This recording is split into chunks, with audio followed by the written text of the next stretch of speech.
Hello friend, स्वागत है आपका आज के इस वीडियो में। मैं सौरभ गुप्ता आप सभी का आज के सेशन में स्वागत करता हूं। दोस्तों, आज की इस वीडियो में हम बात करेंगे साइकेट्रिक नर्सिंग सब्जेक्ट से रिलेटेड टॉपिक साइकोथेरेपी के बारे में और उससे रिलेटेड कुछ इंपॉर्टेंट एमसीक्यूज के बारे में जो कि आप लोगों के लिए रियली हेल्पफुल होने जा रहे हैं। तो ये जो टॉपिक हैं, क्वेश्चन है, वो आपकी नॉलेज को रियली बूस्ट अप करेंगे। आपकी जो नॉलेज है साइकोथेरेपी से रिलेटेड उसको इम्प्रूव करेंगे। तो चलिए आज के सेशन को स्टार्ट करते हैं। और अगर आपको ये वीडियो पसंद आता है तो इस वीडियो को लाइक और शेयर करना ना भूलें। इस वीडियो के एंड तक बने रहे ताकि आपसे कोई भी जानकारी मिस ना हो। तो चलिए शुरू करते हैं आज का टॉपिक। उससे पहले हम बात करते हैं आज के सक्सेस मंत्र की।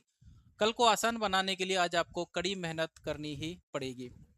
अगर आप अपने कल को बेहतर बनाना चाहते हैं तो कड़ी मेहनत के अलावा आपके पास और कोई तरीका नहीं है। शॉर्टकट आपको कुछ टाइम के लिए सक्सेस दिला सकते हैं, लेकिन वो आपको लाइफ लॉन्ग या लॉन्ग लास्टिंग सक्सेस नहीं दे सकते। इसलिए शॉर्टकट्स के भरोसे ना रहें और अपनी मेहनत पर पूरा फोकस करें। तो इसी मंत्र के साथ चलिए आज का टॉपिक हम स्टार्ट करते हैं। बात करते हैं फर्स्ट क्वेश्चन की। विच type of therapy focuses on changing negative thought pattern. ऐसी कौन सी थेरेपी है जो कि नेगेटिव थॉट पैटर्न्स को चेंज करने के लिए काम में ली जाती है। लेकिन देखिए, जब बात करते हैं हम थॉट की, तो उसके लिए एक वर्ड यूज होता है, वो है कॉग्निटिव। क्या वर्ड यूज होता है? कॉग्निटिव। कॉग्निटिव प्रोसेस अपने आप में एक बिगर प्रोसेस है और उसमें कई सारे पॉइंट्स या एस्पेक्ट इंक्लूडेड हैं, जैसे attention, perception, learning, memory, thinking, intelligence. ये सारी चीजें जो है, ये सारी प्रोसेस जो है वो आपके कॉग्निटिव प्रोसेस का पार्ट है। लेकिन अगर हम इसको डीपली देखें तो ये सारी प्रोसेस किस पर बेस्ड है? आपके थॉट पैटर्न पर बेस्ड है। अगर आपके थॉट बनना बंद हो जाए तो ये सारी प्रोसेस किसी काम की नहीं रहेंगी। तो इनका जो रूट में आता है वो आता है आपका थॉट। इसके लिए जो रॉ मटेरियल होता है इन सभी प्रोसेस के लिए, जो रॉ मटेरियल होगा वो रहेंगे आपके थॉट्स रहेंगे। इसलिए कॉग्निटिव प्रोसेस को स्पेशली किस नाम से जाना जाता है? थॉट प्रोसेस के नाम से जाना जाता है। इसलिए अगर हम थॉट डेवलपमेंट की थ्योरी भी पढ़ते हैं तो उसको development theory of cognitive development के नाम से जानते हैं, जिसको कि जीन पियाजे ने दिया था कि आपके एक बच्चा जब जन्म लेता है तो उसके बाद से उसके थॉट किस प्रकार से डेवलप होते हैं। तो यहाँ पर आपका एक इंपॉर्टेंट क्वेश्चन आपको और पता चल गया कि theory of cognitive development, theory of cognitive development किसने दी थी? जीन पियाजे। किसने दी थी? जीन पियाजे ने ये थ्योरी दी थी, थ्योरी ऑफ कॉग्निटिव डेवलपमेंट, जिसमें किसके बारे में बताया गया था? एक पर्सन के थॉट किस प्रकार से डेवलप होते हैं। एक बच्चा जब जन्म लेता है उस वक्त उसके थॉट प्रोसेस किस प्रकार के होते हैं, और जैसे जैसे बड़ा होता है तो उसका जो हायर लेवल के और जो कॉम्प्लेक्स थॉट है वो किस तरीके से डेवलप होते हैं, किस लेवल पर कौन से थॉट डेवलप हो जाते हैं। ये थ्योरी दी थी उसने, जीन पियाजे ने। ठीक है, तो थ्योरी ऑफ कॉग्निटिव डेवलपमेंट। तो कॉग्निटिव का मतलब क्या होता है आपके लिए? थॉट होता है। अब जब भी हमसे क्वेश्चन पूछा जाएगा चेंजिंग नेगेटिव थॉट, जब भी हमको थॉट से रिलेटेड कोई क्वेश्चन पूछा जाएगा तो उसका आंसर क्या होगा? Cognitive behaviour therapy. ठीक है, तो आपका आंसर मिल गया यहाँ पर। ये हो गया आपका आंसर। कहीं पे भी थॉट से रिलेटेड कोई काम हो, डिलीजन, अगर ट्रीटमेंट, डिलीजन का अगर ट्रीटमेंट किया जाएगा, कौन सी थेरेपी दी जाएगी? कॉग्निटिव थेरेपी दी जाएगी। क्योंकि डिलीजन में क्या होता है? थॉट पैटर्न चेंज होता है। जहाँ फियर होगा, फोबिया होगा, वहां पर क्या दी जाएगी? कॉग्निटिव थेरेपी दी जाएगी। तो जहां पर आपके थॉट से रिलेटेड कोई भी प्रॉब्लम आ रही हो वहां पर आप कॉग्निटिव थेरेपी दे सकते हैं। क्योंकि कॉग्निटिव थेरेपी फाइनली किस पर वर्क करती है? आपके एबनॉर्मल थॉट प्रोसेस पर काम करती है। क्लियर है? तो आपको आंसर यहां पर मिल गया। बाकी के ऑप्शन हम लोग समझ लेते हैं। पहला ऑप्शन आपको दिया गया है साइकोडायनेमिक थेरेपी।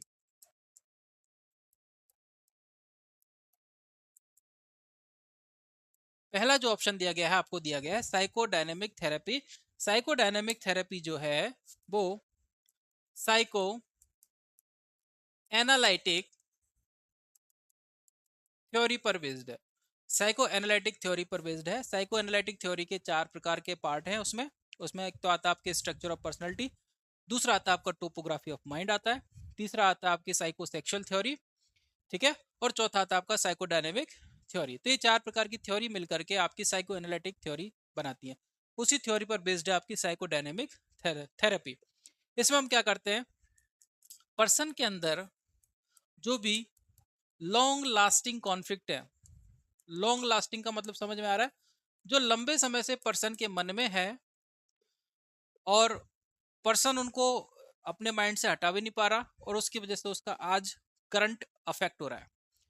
कोई घटना 2 साल पहले हुई थी, बरसों पहले हुई थी, या महीनों पहले हुई थी, वो घटना, उसकी यादें, मेमोरीज आज भी पर्सन को अफेक्ट कर रही हैं। ये थेरेपी क्या काम करती है, उन मेमोरीज को, उन घटनाओं को पर्सन के कॉन्शियस माइंड में लाती है और वहां से उनको प्रॉपर तरीके से उसके माइंड से हटाती है। कौन सी थेरेपी? Psychodynamic therapy. तो इसमें हम क्या करते हैं, find out long lasting conflict and resolve them.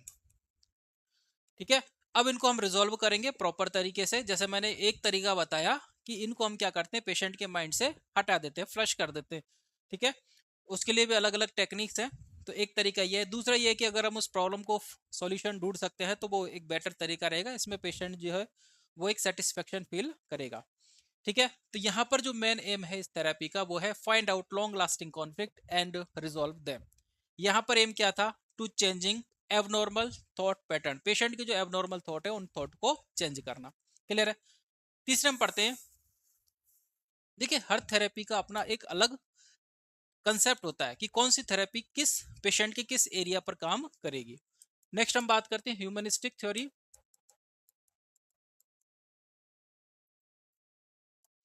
Humanistic theory जो होती है वो ह्यूमन ह्यूमनिटी पर बेस्ड होती है, कि एक पर्सन जो होता है वो अपने आप में एक फुल कह सकते हैं एक फुल पोटेंशियल पर्सन होता है। उसके अंदर कई सारी कैपेसिटीज होती है और हम उन कैपेसिटीज को यूज कर सकते हैं पर्सन को डेवलप करने में।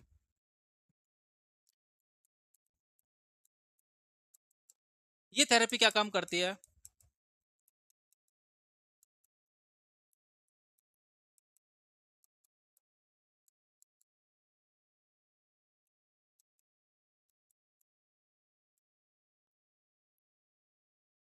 देखिए, ध्यान से समझिए इसको।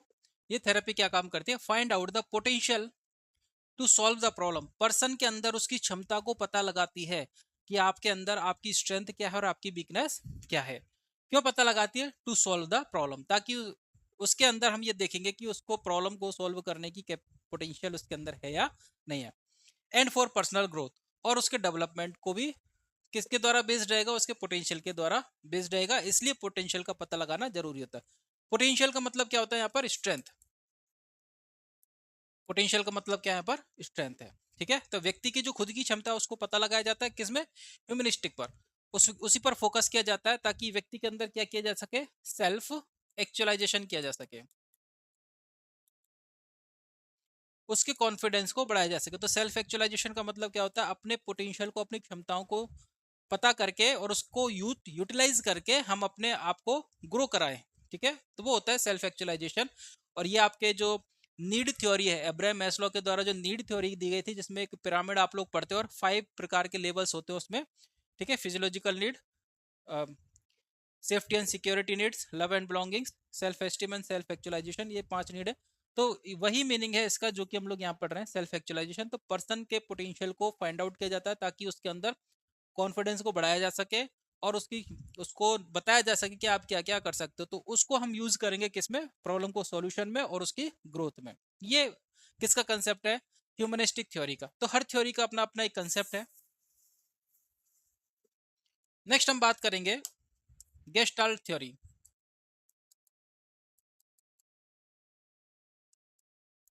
गेस्टाल्ट थेरेपी किस पर काम करती है? वो पर्सन को मोटिवेट करते हैं कि आपके सराउंडिंग में जो भी चल रहा है उसके लिए आप क्या रहो, अवेयर रहो। Aware for surrounding and solve what exist around you. जो भी आपके चारों तरफ है, जो भी आपके सामने प्रॉब्लम है, उसी प्रॉब्लम पर फोकस करना है और उसको उसी के तरीके से सॉल्व करना है। देखिए, कई व्यक्तियों की आदत क्या होती है कि उनके मन में कुछ ना कुछ थॉट्स चलते रहते हैं और वो करंट में नहीं जीते।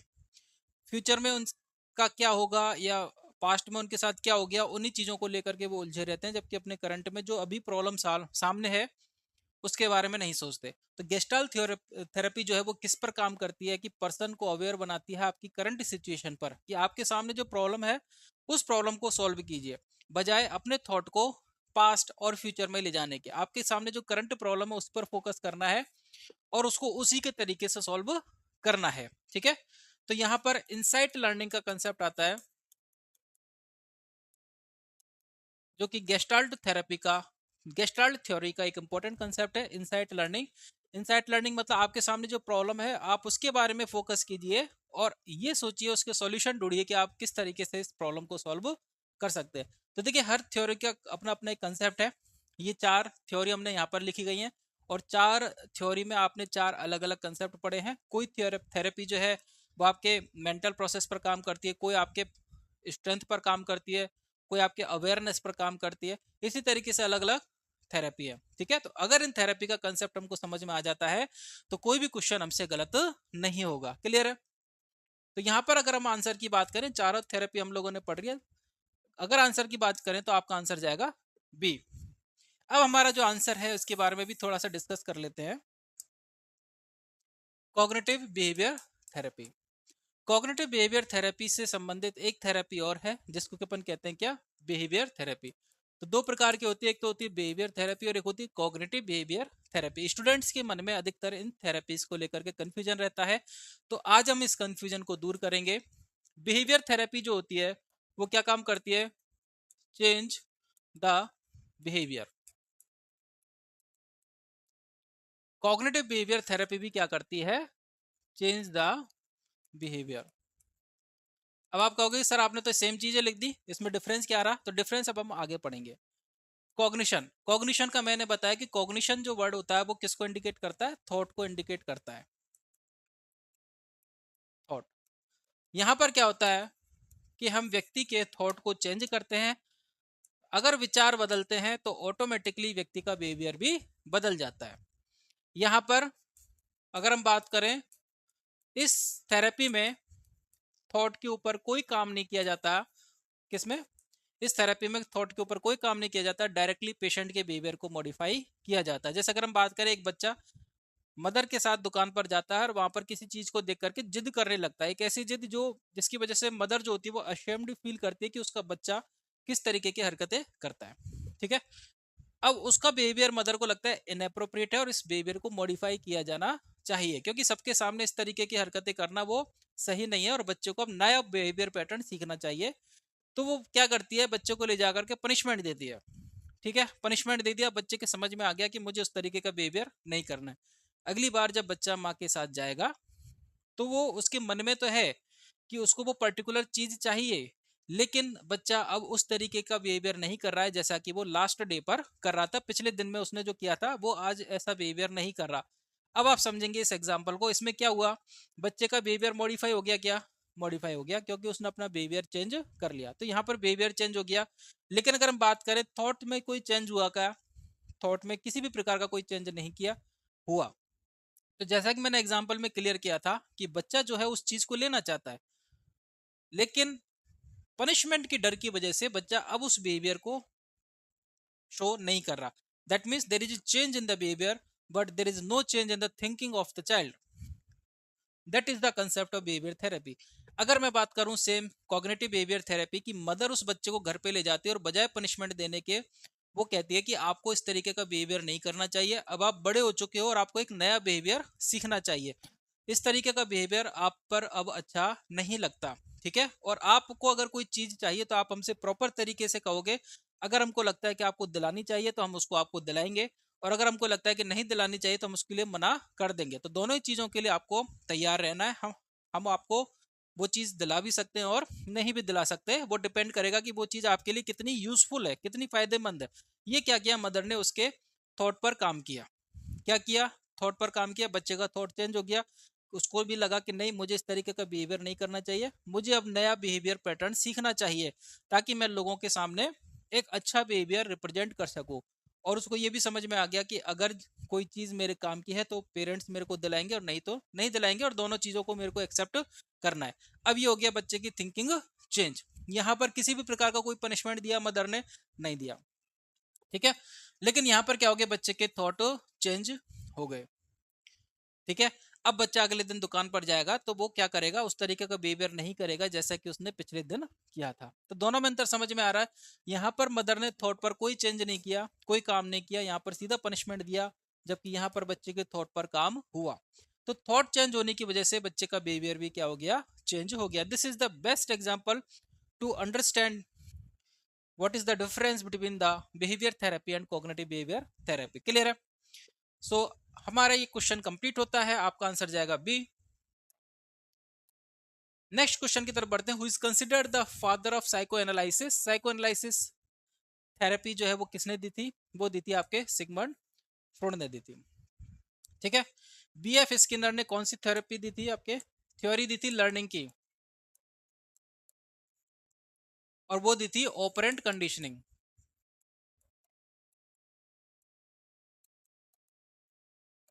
ऑपरेंट कंडीशनिंग दी थी। अल्बर्ट एलिस ने दी थी rational emotive behaviour therapy. Rational emotive behaviour therapy ये भी सीबीटी का एक टाइप है, ये भी सीबीटी का एक टाइप है, जिसमें पेशेंट के बिहेवियर, कौन सा बिहेवियर? इमोशनल बिहेवियर पर चेंज किया जाता है। इमोशनल बिहेवियर बदला जाता है पेशेंट का, और उसको किसके द्वारा बदला जाता है? रेशनल, मतलब तर्क दे करके, उसको तर्क दे करके। और तर्क किस पर बेस्ड होता है? आपके थॉट पर बेस्ड होता है। उसके तर्क दोगे तो किस में चेंज आएगा? थॉट में चेंज आएगा। कुल मिलाकर के आप किस पे काम कर रहे हो? पेशेंट का थॉट पर काम कर रहे हो। So that is the rational emotive behaviour therapy. आपका आंसर जाएगा सी, सिगमंड फ्रॉइड। ऑलरेडी हम लोग डिस्कस कर चुके हैं। Next is in which type of therapy are client? निम्न में से कौन सी थेरेपी है जिसमें client encouraged to talk about anything that comes to mind? कुछ भी बोलो जो कि तुम्हारे मन में आता है, ऐसी कौन सी थेरेपी है? तो आपको चार ऑप्शन दिए गए हैं। पहला है फ्री एसोसिएशन, दूसरा है सिस्टमैटिक डिसेंसिटाइजेशन, तीसरा है टोकन इकोनॉमी, एंड चौथा है aversion therapy. So one by one हम लोग स्टडी करेंगे, और उसके बाद जैसे हम लोग चारों टॉपिक क्लियर करेंगे आपको पता चल जाएगा कि इसका आंसर क्या रहेगा। तो पहले हम बात करते हैं, स्टार्ट करते हैं नीचे से, एवर्जन थेरेपी। देखिए, एवर्जन जो थेरेपी होती है ये आपको सबको पता है किस पेशेंट में देते हैं? एल्कोहलिक पेशेंट में देते हैं। एल्कोहलिक पेशेंट से शराब छुड़ाने के लिए जो थेरेपी काम में ली जाती है वो होती है आपकी अवर्जन थेरेपी। एक बेस्ट नॉन एग्जांपल से, और इसी तरीके से क्वेश्चन एग्जाम में पूछा जाता है कि एल्कोहलिक पेशेंट को कौन सी बिहेवियर थेरेपी दी जाती है। तो यहाँ पर एक कंसेप्ट आपको समझ में आ गया कि अवर्जन थेरेपी जो है वो क्या है, एक बिहेवियर थेरेपी है। बिहेवियर थेरेपी का आपको पता है कि यहाँ पर पेशेंट का बिहेवियर चेंज किया जाएगा, लेकिन उसके थॉट प्रोसेस में कोई चेंज नहीं होगा। ये अभी हमने लास्ट क्वेश्चन में डिस्कस किया था। ये हो गया आपकी बिहेवियर थेरेपी। ठीक है। इसमें हम क्या करते हैं? प्लीजेंट स्टिमुलस को अनप्लीजेंट रेस्पॉन्स के साथ अटैच कर देते हैं। क्या कर देते हैं? प्लीजेंट स्टिमुलस को अनप्लीजेंट रेस्पॉन्स के साथ अटैच कर देते हैं। अब ये कैसे होता है? देखिए, एल्कोहल क्या है? एल्कोहल क्या है? Pleasant stimulus. एल्कोहल क्या है? Pleasant stimulus. आपने क्या दे दी? डाइसल्फिराम दे दी। डाइसल्फिराम वाला कंसेप्ट तो पढ़ा ही होगा आपने।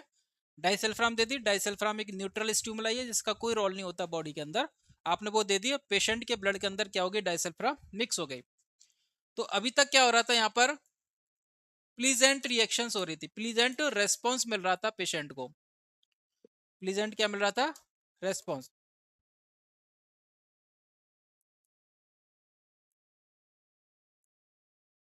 जिसकी वजह से पेशेंट बार बार अल्कोहल कंज्यूम कर रहा था। अब आपने जैसी डाइसल्फराम मिक्स कर दी, डाइसल्फराम के बाद क्या हो गया? ये रेस्पॉन्स कैसा हो गया? अनप्लीजेंट हो गया। कैसा हो गया? अनप्लीजेंट रेस्पॉन्स हो गया। ठीक है। तो अनप्लीजेंट रेस्पॉन्स हो गया। अब क्या करेगा पेशेंट? बार बार अल्कोहल लेगा, तो डाइसल्फराम के साथ रिएक्शन होगी जिसको कि अपन बोलते हैं डाइसल्फराम एथेनॉल रिएक्शन। और ये जो रिएक्शन होती है वो कैसी होती है? अनप्लीजेंट होती है। तो पेशेंट शराब पिएगा, फिर उसको ये रेस्पॉन्स होगा, फिर पिएगा, फिर ये रेस्पॉन्स होगा। धीरे धीरे करके उसको शराब पीने से क्या लगेगा? डर लगने लगेगा। तो वो चाहता तो है ड्रिंक करना, लेकिन इस अनप्लीजेंट रिएक्शन की वजह से वो ड्रिंक नहीं करता, और धीरे धीरे करके वो आदत उसकी छूट जाती है। ठीक है। तो ये कंडीशन कहलाती है क्या? कौन सी थेरेपी कहलाती है? अवर्जन थेरेपी, जो किस पर बेस्ड है? प्लीजेंट स्टिमुलस को अनप्लीजेंट रेस्पॉन्स के साथ अटैच करने पर, एसोसिएट करने पर। ये एक प्रकार की लर्निंग थ्योरी है। और किस लर्निंग थ्योरी पर काम करती है? आपके क्लासिकल कंडीशनिंग। किस पर काम करती है? क्लासिकल कंडीशनिंग थ्योरी पर काम करती है। तो क्लासिकल कंडीशनिंग आप लोगों ने अगर थ्योरी पढ़ी है तो वहां पर आपको एक कंसेप्ट समझ में आ जाएगा। तो स्टिमुलस और रेस्पॉन्स का एसोसिएशन वो कहलाता है अवर्जन थेरेपी, जो कि एक प्रकार की बिहेवियर थेरेपी है। और बिहेवियर थेरेपी में हमने पढ़ा था कि यहाँ पर थॉट में कोई चेंज नहीं होता। जैसे कि हम देख सकते हैं कि अल्कोहल पेशेंट बार बार पिएगा क्योंकि उसको इच्छा होती है, लेकिन अनप्लीजेंट रेस्पॉन्स की वजह से वो धीरे धीरे करके शराब छोड़ देगा। तो यहाँ पर पेशेंट के थॉट में कोई चेंज नहीं हुआ, और ये कहलाती है अवर्जन थेरेपी। क्या यहाँ पर अब देखेंगे कि यहाँ पर पेशेंट को टॉक करने के लिए कहा गया है? क्या नहीं कहा गया, तो ये आपका आंसर नहीं रहेगा। बढ़ते हैं दूसरे आंसर की तरफ, दूसरे ऑप्शन की तरफ। दूसरा आपका टोकन इकोनॉमी।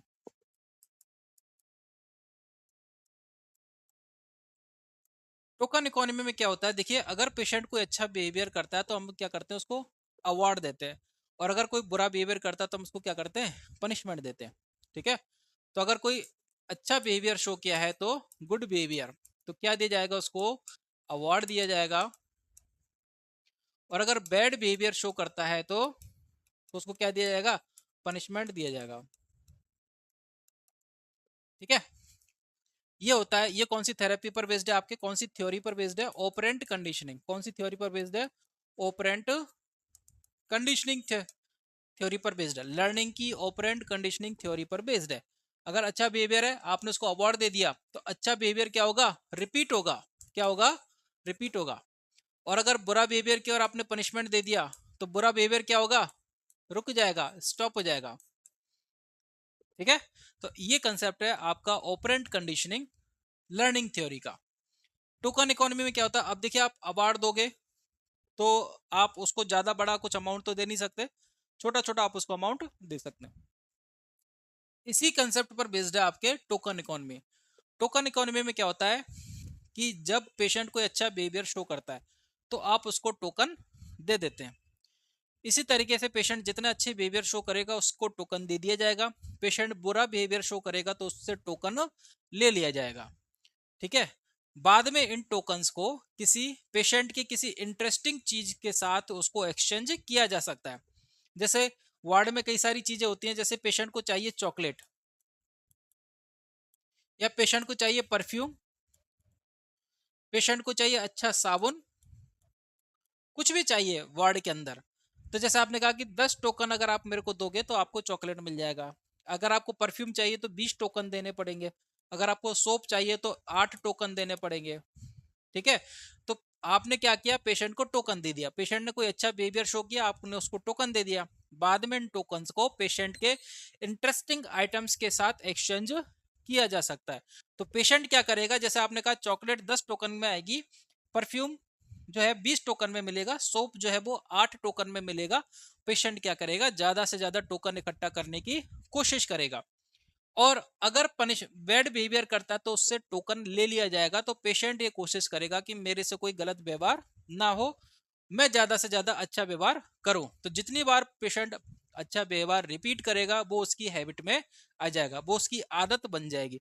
ठीक है, तो आदत बनने का मतलब हो गया आपने पेशेंट के नेगेटिव बिहेवियर को पॉजिटिव बिहेवियर में चेंज कर दिया। ये होता है टोकन इकोनॉमी। यहाँ पर अगर हम बात करें तो ये भी बिहेवियर थेरेपी है, टोकन इकोनॉमी। अवर्जन थेरेपी भी बिहेवियर थेरेपी है, टोकन इकोनॉमी भी बिहेवियर थेरेपी है। यहाँ पर पेशेंट को कुछ भी कहने के लिए उससे संबंधित कोई भी यहाँ पर कंसेप्ट नहीं है। ठीक है, क्लियर हो गया? दो ऑप्शन क्लियर हो गया हमारे। थर्ड हम बात करते हैं सिस्टमेटिक डिसेंसिटाइजेशन। सिस्टमेटिक डिसेंसिटाइजेशन ये भी बिहेवियर थेरेपी है, और ये किस केस में हम यूज करते हैं? फोबिया के केस में यूज करते हैं। फोबिया के केस में यूज करते हैं।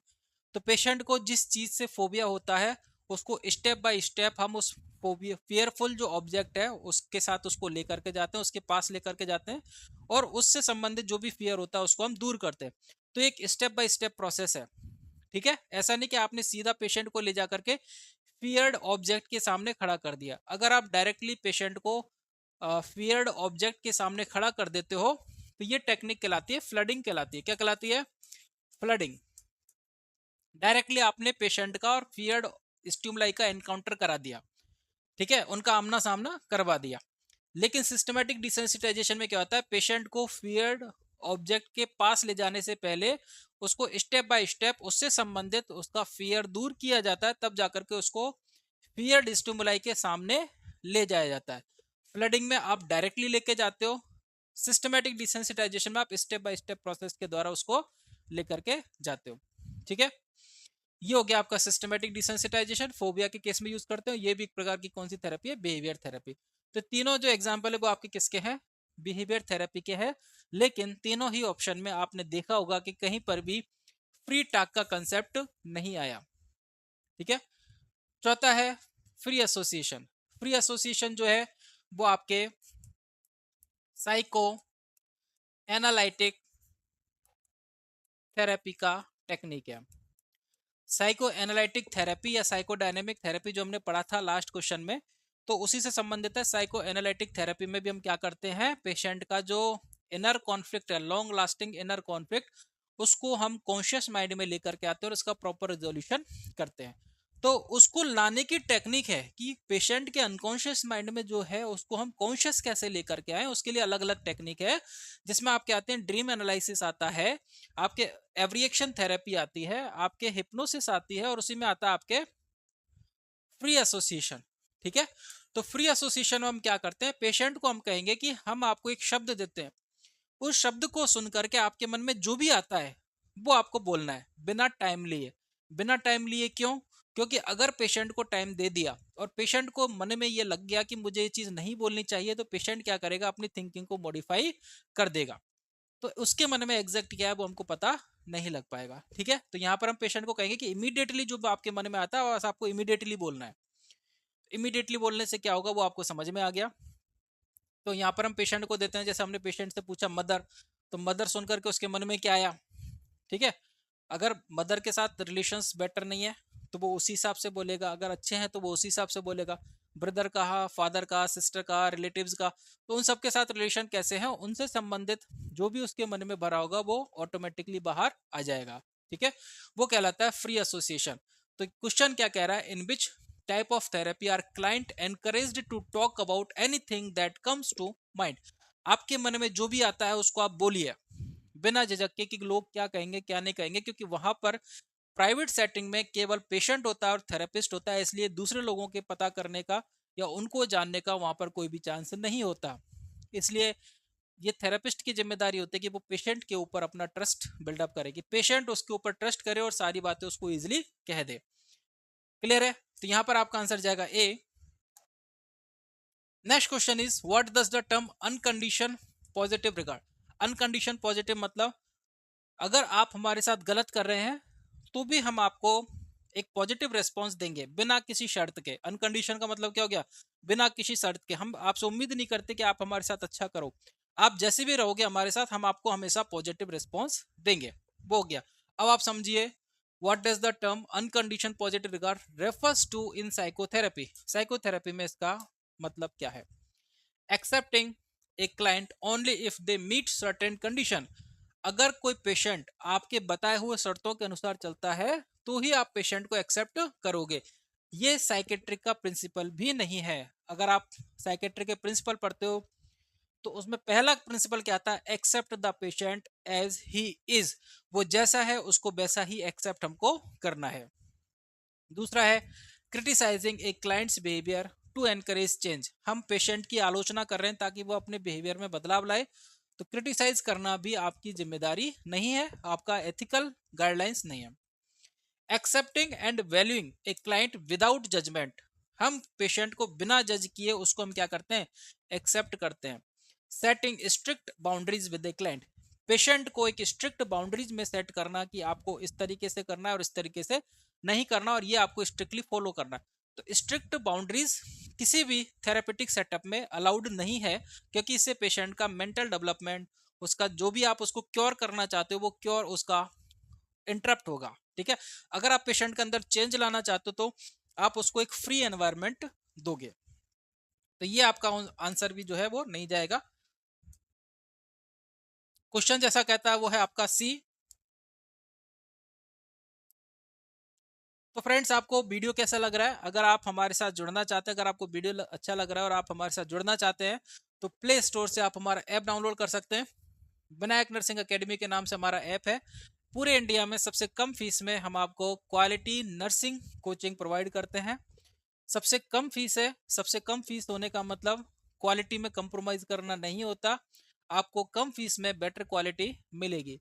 ये उन स्टूडेंट्स को ध्यान में रख करके हमने कम फीस डिसाइड किया है। ऐसे बच्चे जो कि हायर फीस के चलते नर्सिंग कोचिंग नहीं कर पाते हैं। तो अगर आपके मन में भी ये कंसेप्ट है कि अगर ज़्यादा फीस हम लोग देते हैं तो बेटर हमको क्वालिटी मिलेगी, और कम फीस देते हैं तो हमको क्वालिटी में कंप्रोमाइज करना पड़ सकता है, इसको अपने कंसेप्ट को दूर करने के लिए आप एक बार इस ऐप को जरूर डाउनलोड करें। हमारे डेमो वीडियोस को देखें, हमारे नोट्स को देखें जो कि फैकल्टी द्वारा खुद ने तैयार किए गए हैं। उनको एक्सप्लोर करने के बाद आपके मन में जो भी समझ में आता है आप उसके अकॉर्डिंग एक्शन लीजिए। ठीक है, तो ऐप को डाउनलोड जरूर कीजिए, एक्सप्लोर कीजिए हमारी सर्विसेज। और चलिए आगे बढ़ते हैं। Next question is, which terms refers to the redirection of feeling from true object to a safer substitute target? अब देखिए, ये जो क्वेश्चन दिया हुआ है, कई स्टूडेंट के मन में इसका आंसर आ गया होगा, क्योंकि ये क्वेश्चन डिफेंस मैकेनिज्म से भी रिलेटेड है। क्वेश्चन क्या है? Which term refers to the redirection? ऐसी कौन सी टर्म्स है इनमें से जो कि क्या रेफर करती है? रिडायरेक्शन ऑफ फीलिंग, अपनी फीलिंग्स को रिडायरेक्ट करना from true object to a safer substitute target. True object से सेफर सब्सटीट्यूट टारगेट मतलब जिसके खिलाफ हमारे अंदर कोई फीलिंग आई है, उस व्यक्ति के खिलाफ हम उस फीलिंग को एक्सप्रेस नहीं कर रहे। जिस व्यक्ति के खिलाफ हमारे अंदर कोई गुस्सा आया है, कोई फीलिंग आई है, हम उस फीलिंग को उस व्यक्ति को नहीं शो कर रहे, बल्कि हम किसी ऐसे व्यक्ति को शो कर रहे हैं जिसको शो करने पर, जिसको दिखाने पर हमारा कोई नुकसान ना हो। अगर एक कर्मचारी को अपने बॉस के ऊपर गुस्सा आ रहा है तो वो उस बॉस पे गुस्सा नहीं दिखा सकता, क्योंकि उससे उसकी नौकरी जाने का खतरा है। लेकिन उसके अंदर गुस्सा है तो वो गुस्से को कहाँ निकालेगा? किसी ऐसे एम्प्लॉय पर, किसी पियोन पर, या अपनी वाइफ पर, या बच्चों पर, या किसी ऐसे रिलेटिव्स पर जो कि उसका कुछ नहीं बिगाड़ सकता, जो कि जहां पर अपने गुस्से को निकालना सेफ रहेगा, सेफर ऑब्जेक्ट। तो मैंने जो एग्जांपल दिया उससे आपको माइंड में क्लिक कर जाना चाहिए इसका आंसर क्या होगा, क्योंकि वेल नोन आंसर चलता है इसका। डिस्प्लेसमेंट में इसका वेल नोन एग्जांपल है कि बॉस के द्वारा किए हुए अननेसेसरी गुस्से का जो कर्मचारी रिडायरेक्ट करता है किस पर? घर जाकर अपनी पत्नी पर। वो कौन सी डिफेंस मैकेनिज्म के अंतर्गत आता है? डिस्प्लेसमेंट। अगर उस गुस्से को सही तरीके से बॉडी से बाहर निकाला जाए, आपके एंगर को, आपकी फीलिंग को चैनलाइज किया जाए, तो वो बन जाती क्या? सब्लिमेशन बन जाती। ठीक है, अगर आप लेस मैच्योर बिहेवियर शो करते हो तो वो बन जाता है आपका रिग्रेशन। अगर आप दूसरों के करेक्टर्स को कॉपी करते हो, करेक्टर्स को क्या करते हो? कॉपी करते हो, वो कहलाता है आइडेंटिफिकेशन। दूसरों के बिहेवियर को एज इट इज एट्रीब्यूट कर लेना, अपने अंदर उतार लेना, वो कहलाता है क्या? आइडेंटिफिकेशन। तो इनके बारे में डिटेल पढ़ने के लिए डिफेंस मैकेनिज्म का जो टॉपिक है हमारे ऐप के अंदर, साइकेट्रिक नर्सिंग सब्जेक्ट के अंदर डिफेंस मैकेनिज्म का एक अलग से वीडियो है, उसमें इन सभी टॉपिक्स को, सभी टर्म्स को अच्छे से एक्सप्लेन किया गया है। तो वहां पर आप कर जा आप इनको एक्सप्लोर कर सकते हैं। क्लियर है? तो ये तीनों में अंतर समझ में आ गया। डिस्प्लेसमेंट, अपनी एनर्जी को, अपनी फीलिंग्स को दूसरे के ऊपर ट्रांसफर करना या रिडायरेक्ट करना। क्लियर है? Next question is, which technique involves gradually exposing to a client a feared object और सिचुएशन? फियर्ड ऑब्जेक्ट या सिचुएशन में ग्रेजुअली एक्सपोज करना, अभी हमने 2-3 क्वेश्चन पहले पढ़ा था बिहेवियर की थेरेपी, जिसमें हमने दो थेरेपी के बारे में डिस्कस किया था, सिस्टमैटिक डिसेंसिटाइजेशन एंड फ्लडिंग। दोनों में डिफरेंस क्या था? फ्लडिंग में हम एक साथ पेशेंट को फियर्ड स्टिमुलाई के सामने लेकर जाते हैं, जबकि सिस्टमैटिक डिसेंसिटाइजेशन में हम पेशेंट को धीरे धीरे, स्टेप बाय स्टेप उस स्टिमुलाई के सामने लेकर के जाते हैं। तो उसका डर निकालते हुए हम हर एक स्टेप पर उसका डर को, उसके फियर को दूर करते हुए हम पेशेंट को एक्चुअल फियर स्टिमुलाई के सामने लेकर के जाते हैं। तो ये प्रोसेस कैसी हो गई? ग्रेजुअल प्रोसेस हो गई। एवर्जन थेरेपी हमने समझ लिया, फ्लडिंग हमने समझ लिया, और फ्री एसोसिएशन हमने समझ लिया। तो सारी चीज हमने पहले ही समझ ली। फर्स्ट फर्स्ट 2 स्लाइड्स में हमको टाइम लगा था, वो इसलिए लगा था ताकि आगे की स्लाइड्स हमारे लिए आसान हो जाए, हमारे जो रूट कंसेप्ट है वो हमको समझ में आ जाएगा, तो हमारे लिए आगे की स्लाइड्स को सोल्व करना बहुत ही आसान हो जाएगा। इसलिए जो भी हमने टाइम लिया था वो आगे चल करके आप लोगों के लिए बेनिफिशियल होने जा रहा है। क्लियर है? तो एवर्जन थेरेपी भी बिहेवियर थेरेपी है, फ्लडिंग भी बिहेवियर थेरेपी है, और फ्री एसोसिएशन कैसी है? It is the technique of psycho analytical therapy. Next is what is the primary goal of psycho analytic therapy? Primary goal क्या है? सारी चीजें हम लोग पढ़ चुके हैं। लॉन्ग लास्टिंग कॉन्फ्लिक्ट को फाइंड आउट करना, to uncover and resolve unconscious conflict, जो कि कहाँ होती है? आपके अनकॉन्शियस माइंड में होती है, इसलिए इनको ओपन क्या कर रहे हैं? अनकॉन्शियस कॉन्फ्लिक्ट को। To modify behaviour through reinforcement, ये कौन सी थेरेपी है? Behaviour therapy. किस पर बेस्ड है? ओपरेंट कंडीशनिंग पर बेस्ड है। कौन सी लर्निंग थ्योरी पर बेस्ड है? ऑपरेंट कंडीशनिंग लर्निंग थ्योरी पर बेस्ड है। To modify behaviour through reinforcement, positive and negative reinforcement के द्वारा। ठीक है? और कौन सी थेरेपी बनाता है? Behaviour therapy. To improve social skills, या आपके जो ऑक्यूपेशनल थेरेपीज होती है वहां पर हम पेशेंट की सोशल स्किल्स को भी करते हैं। सोशल थेरेपी होती है, ऑक्यूपेशनल थेरेपी होती है, दोनों थेरेपी आपके सोशल स्किल्स को इम्प्रूव करने में हेल्पफुल होती है। इसके अलावा to enhance cognitive functioning, cognitive functionings को एनहांस करना इसका काम होता है क्या? कॉग्निटिव फंक्शनिंग्स को एनहांस करना इसका काम नहीं होता। कॉग्निटिव फंक्शन को एनहांस करने का मतलब आपके अंदर जो भी कॉग्निटिव स्किल्स है, जैसे memory, attention, perception, thinking, intelligence, इनको बूस्टअप करना, वो इस थेरेपी का काम नहीं है। इस थेरेपी का काम क्या है? To uncover and resolve unconscious conflict. Next is who introduced the concept of Oedipus complex? Oedipus complex का कंसेप्ट किसने दिया था? इडिपस कॉम्प्लेक्स का कंसेप्ट आया था, मैं इसका ब्रीफ दे देता हूं। थ्योरी दी थी किसने? सिगमंड फ्रूड ने। तो पहले ही पॉइंट पे आपको आंसर, आपका आंसर मिल गया। इडिपस कॉम्प्लेक्स का जो कंसेप्ट है वो दिया था सिगमंड फ्रूड ने दिया था। क्या कंसेप्ट है ये? कौन सी थ्योरी के अंदर दिया गया था?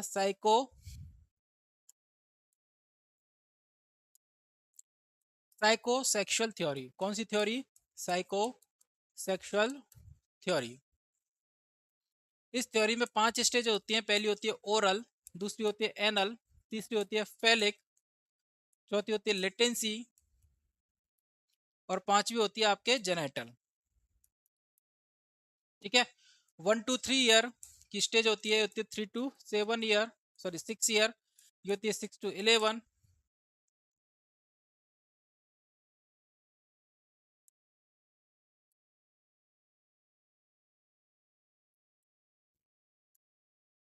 0 to 1 year, 1 to 3 year, 3 to 6 year, 6 to 11 year, and 11 year and above. ये आपकी थ्योरी की स्टेजेस होती है। क्लियर है? ओरल स्टेज में जो आपकी साइकोसेक्सुअल एनर्जी होती है वो कहाँ होती है? ओरल कैविटी में होती है। दूसरी स्टेज का इंपॉर्टेंट पार्ट क्या होता है? टॉयलेट ट्रेनिंग होता है। तीसरी स्टेज में क्या होता है? जेंडर आइडेंटिटी डेवलप करना। जेंडर आइडेंटिटी डेवलप करना किस स्टेज में आता है according to the Sigmund Freud? Third stage में, फेलिक स्टेज में। ठीक है?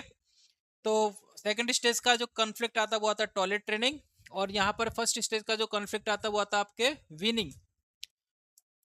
ठीक है? ये अलग अलग उन्होंने एक्सप्लेनेशन दिए, ज्यादा डिटेल में हम लोग नहीं जा रहे हैं। क्वेश्चन पूछा आपसे इडिपस कॉम्प्लेक्स कौन सी स्टेज में एक्सप्लेन किया है?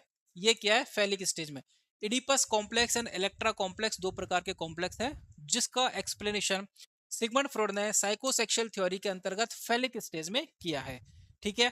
ये यहाँ पर आपके 3 क्वेश्चन तैयार हो गए। अब हम बात करते हैं कि ये होते क्या है।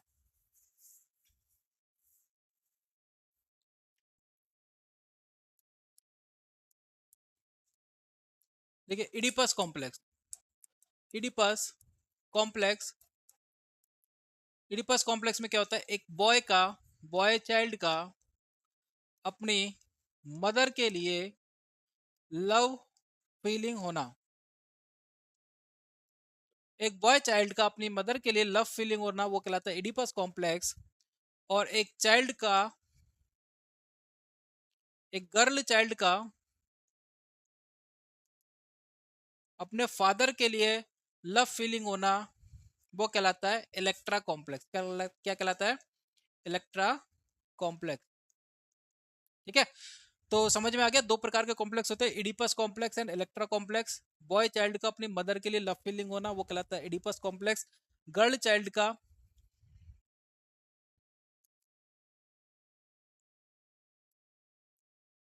गर्ल चाइल्ड का अपने फादर के लिए लव फीलिंग होना वो कहलाता है इलेक्ट्रा कॉम्प्लेक्स। तो यहाँ पर हम ट्रिक बना सकते हैं कि ओ जो वर्ड होता है वो किस में आता है? बॉय में आता है। तो इडिपस कॉम्प्लेक्स बॉय से रिलेटेड है, क्योंकि अगर एग्जाम में क्वेश्चन पूछ लिया तो वहां पर हमको कंफ्यूजन हो सकता है कि बॉय इडिपस कॉम्प्लेक्स बॉय के लिए होता है गर्ल के लिए होता है। तो इडिपस कॉम्प्लेक्स बॉय के अंदर होता है और गर्ल के अंदर कौन सा होता है? Electra complex. ठीक है, तो ये क्वेश्चन समझ में आ गया आपको। किसने दिया था कंसेप्ट? सिगमंड फ्रॉइड ने।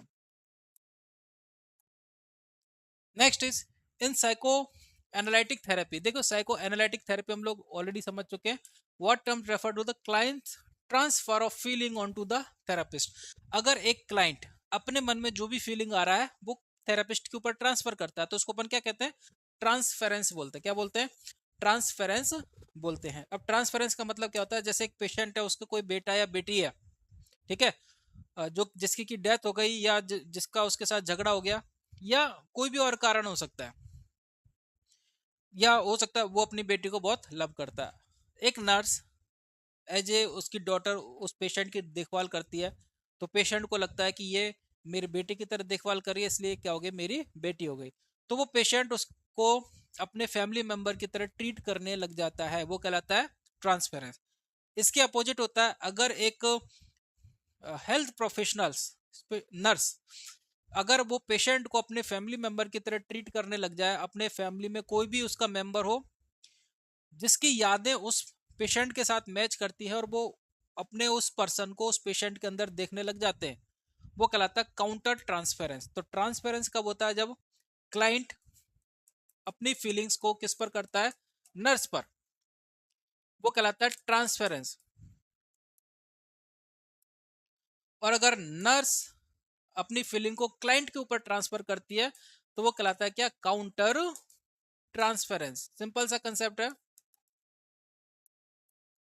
तो सिंपल सा कंसेप्ट क्या आता है? अगर पेशेंट नर्स को अपने बेटी या अपने कोई और रिलेटिव की तरह ट्रीट करने लग जाता है, उसके अंदर उसकी छवि देखता है, वो गया ट्रांसपेरेंस। अगर नर्स क्लाइंट के अंदर अपने किसी फैमिली मेंबर को देखती है तो वो गया क्लाइंट काउंटर ट्रांसपेरेंस। अब इनके नुकसान क्या है? इसका नुकसान होता है थेरेपेटिक प्रोसेस में। क्लाइंट अगर देख रहा है तो वो उस नर्स को, उस हेल्थ प्रोफेशनल को ब्लैकमेल करेगा ताकि वो उसको उसको मेडिसिन देने से बच सके। वो उसके हाथ से मेडिसिन नहीं लेगा, उसको वो इमोशनली ब्लैकमेल करेगा। उसी तरीके से नर्स जो है, अगर वो काउंटर ट्रांसफरेंस करती है और पेशेंट मना कर देता है तो वो उसको दया खा करके हो सकता है उसका प्रॉपर ट्रीटमेंट ना करे। तो यहाँ पर ट्रीटमेंट जो होता है, ट्रीटमेंट पर्पज अफेक्ट होता है, इसकी वजह से ये एक क्या है आपका? थेरेपेटिक बैरियर्स है। तो बैरियर्स इन थेरेपीज के अंतर्गत आता है transference and counter transference. Clear हो गया? Client's transfer feelings on to the therapist. Clients अपनी फीलिंग्स को थेरेपिस्ट पर ट्रांसफर करता है, वो कहलाता है transference.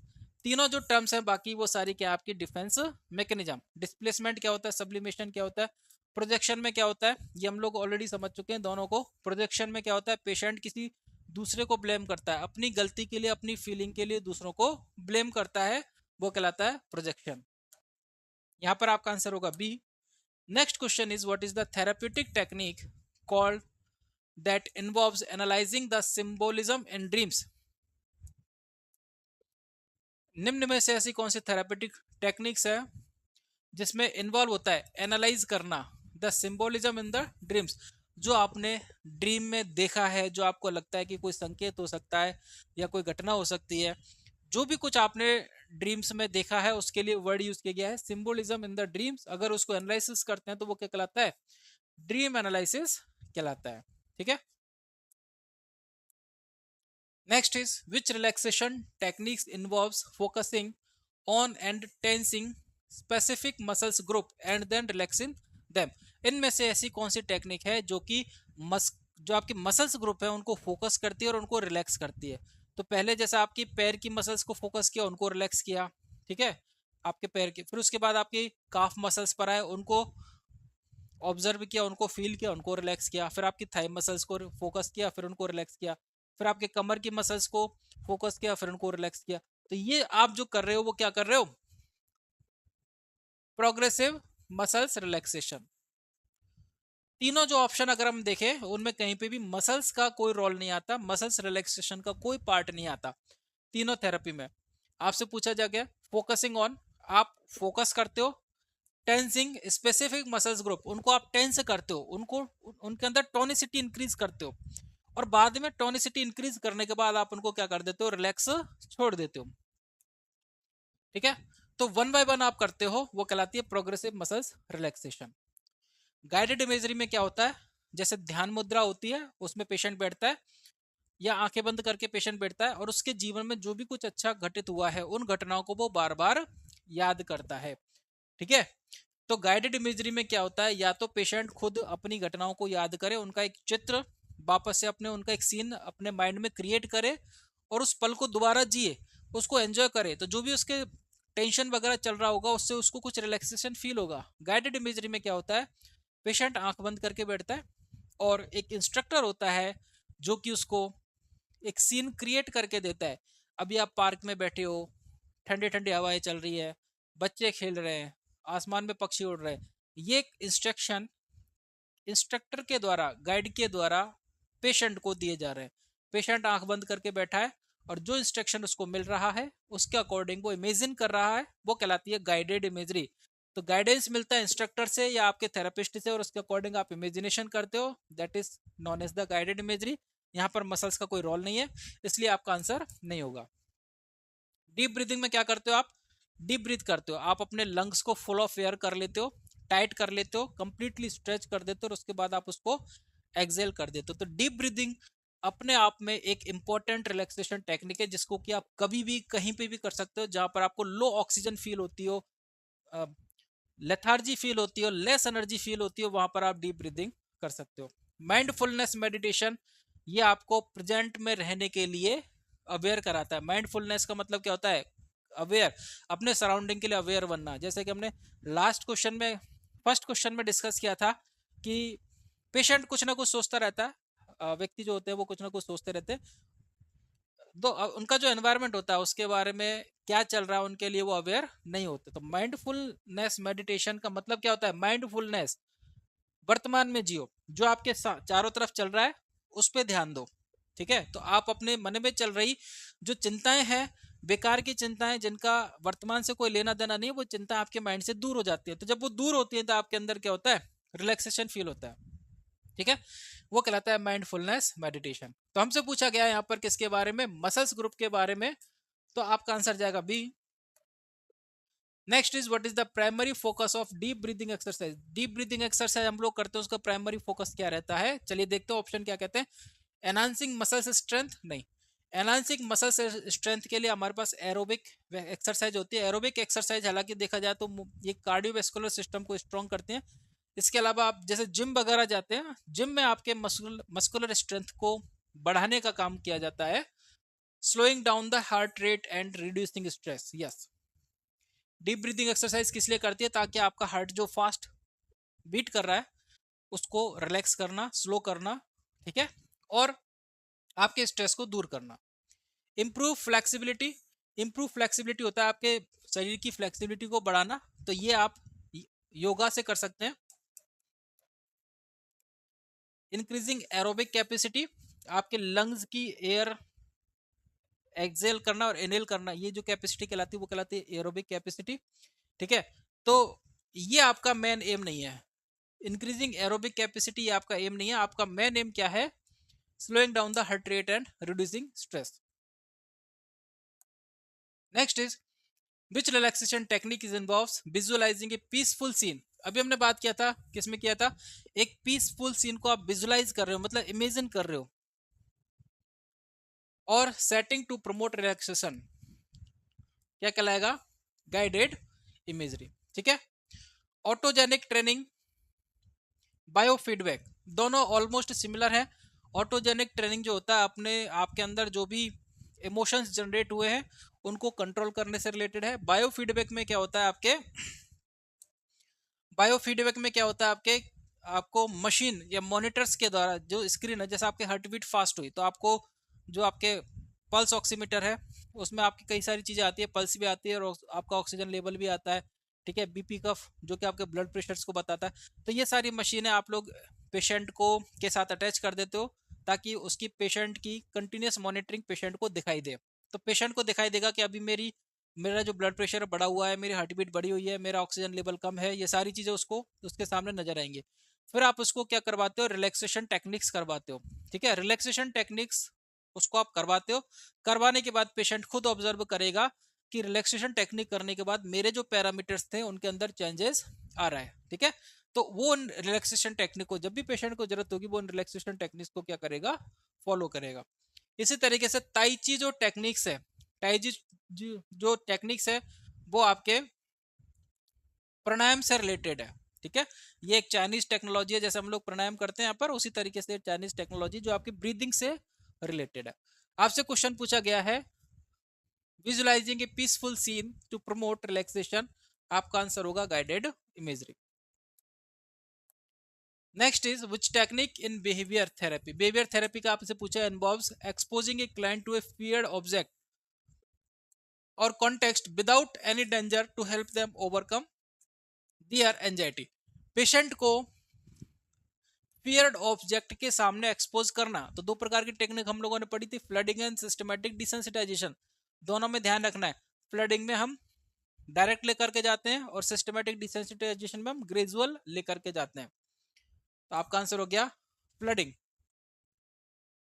Next is in behaviour therapy की हम लोग बात कर रहे हैं, what is the method called that uses reward to reinforce desirable behaviour.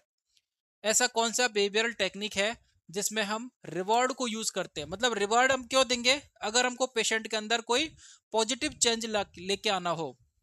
अगर हम पेशेंट को पनिशमेंट देंगे तो ये पेशेंट के अंदर नेगेटिव रीइंफोर्समेंट करेगा। अवार्ड देना पॉजिटिव रीइंफोर्समेंट, पनिशमेंट देना नेगेटिव रीइंफोर्समेंट। तो हम क्या कर रहे हैं, रिवॉर्ड दे रहे हैं। रिवॉर्ड का मतलब क्या हो गया, पॉजिटिव रीइंफोर्समेंट हो गया।